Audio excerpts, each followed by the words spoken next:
What if a child who refuses to go to school isn't being defiant? Or the child that keeps asking, "Are you sure?" isn't trying to be difficult? What if the student who gets angry when they make one small mistake isn't simply being dramatic? And what if those headaches, stomach aches, constant trips to the nurse aren't really about being sick?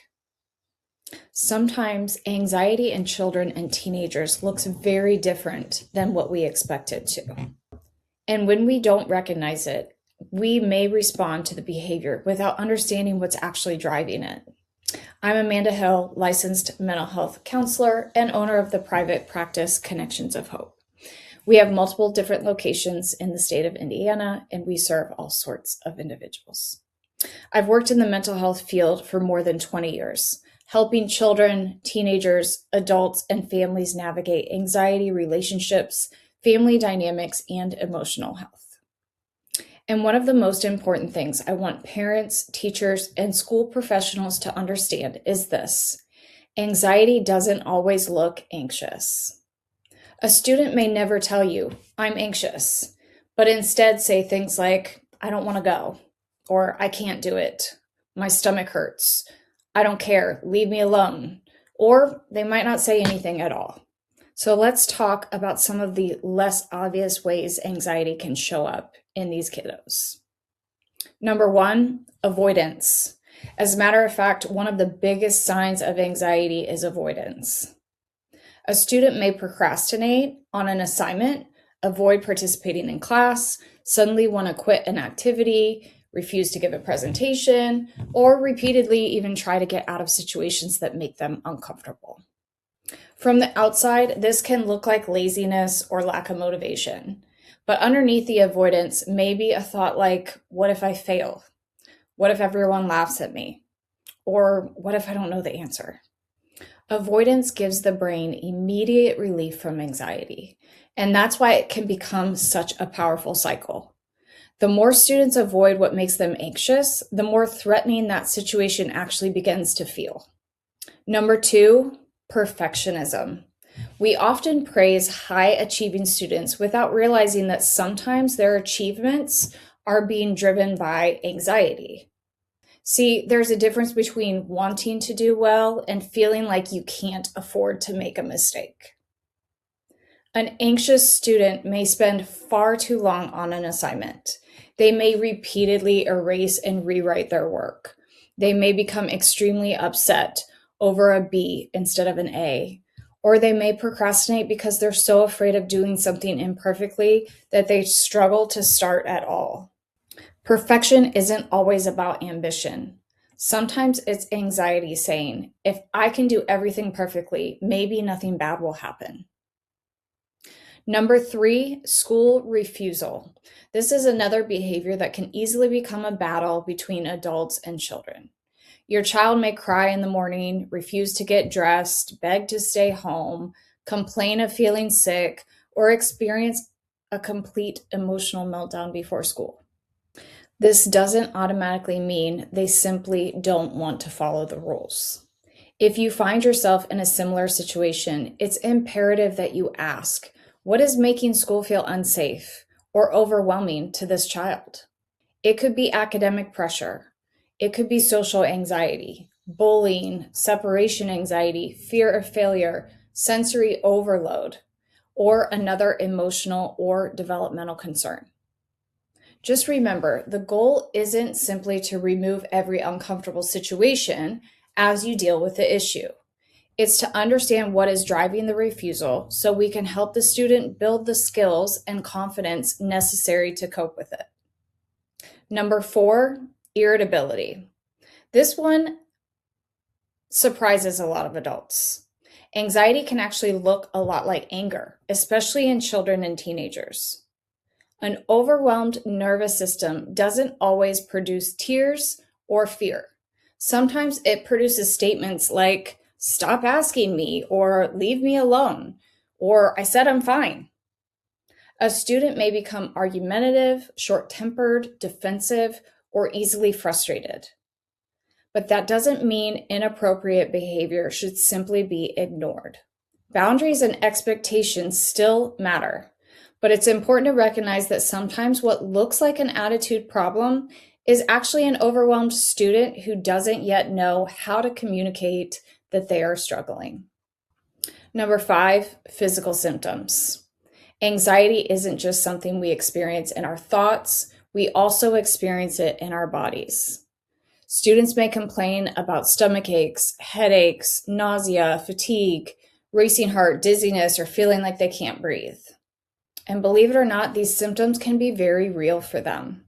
As a parent, you may begin to notice a pattern, like the stomach aches always happening on Sunday nights, or the headaches appearing before important presentations. Of course, any physical symptoms should be looked into and taken seriously, but considering the fact that anxiety could be a factor may also help you come to a conclusion a lot quicker, especially if these are recurring physical complaints, which are often one of the ways a child's body communicates emotional distress. Number 6, shutting down. Some anxious students, they don't act out. They shut down or become quiet. As a teacher, you may find them staring at their paper as they stop responding, saying things like, "I don't know," to everything, or seeming completely disconnected from what's happening around them. This can be considered important signs to look for. Adults may assume a student like this isn't listening, trying, or even doesn't care.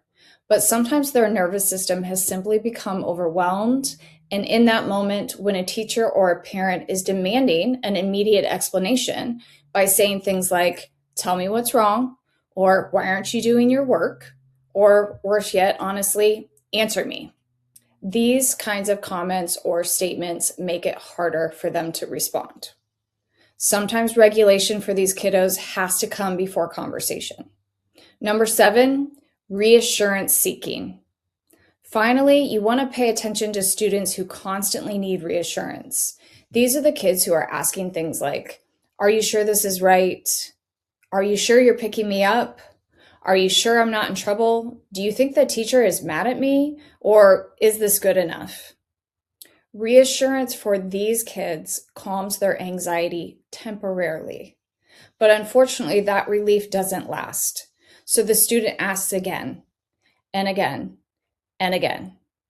Of course, the long-term goal isn't to reassure them indefinitely, but rather to gradually help them develop the ability to tolerate uncertainty and learn that they can handle not knowing everything for certain. So what can parents and teachers do? The first step is to become curious about behavior instead of immediately labeling it. Instead of only asking, "How do we stop this behavior?" you also want to try asking, "What might this behavior be communicating?" We can acknowledge a student's feelings without reinforcing avoidance. We can help them break overwhelming tasks into smaller steps, and we can teach them mistakes that are part of learning. We can give them opportunities to practice coping with discomfort rather than always escaping it. Most importantly, parents, teachers, counselors, and mental health professionals can work together rather than viewing the child from completely different perspectives. For example, a teacher may see behaviors at school that never happen at home, or a parent may see the emotional crash that happens after the student holds it together all day. Both pieces of information really matter. Now, I realize this is a very brief video on the topic, so if there's one thing I hope you remember from it, it's this: behavior is information. Avoidance, perfectionism, anger, stomachache, shutting down, and constant reassurance seeking may all be symptoms of anxiety. Remember, recognizing this doesn't mean excusing every behavior or removing every challenge from a student's life. In fact, one of the greatest gifts we can give children is helping them learn, "This feels uncomfortable, but I can handle it." Because as soon as we understand what's underneath the behavior, we have a much better chance of giving students the support they actually need. As I talk about the challenges many kids face today, I want to make sure to thank all the parents, teachers, counselors, and school administrations who are working every day to support the emotional well-being of students in their schools. And if you're concerned that a child or teenager's anxiety is significantly interfering with school, their relationships, sleep, physical health, or everyday life, I want to encourage you to consider reaching out to a qualified mental health professional for additional support. There are so many amazing therapists out in the world ready to be of assistance to you, including, but not limited to, my amazing team of professionals at Connections of Hope. So if you find yourself looking for support and you're not sure where to go, you can reach out to us at www.connectionsofhope.com. All you have to do is fill out a contact form, and we'll be the first to come and support you along your journey of making this next generation an amazing one yet to come.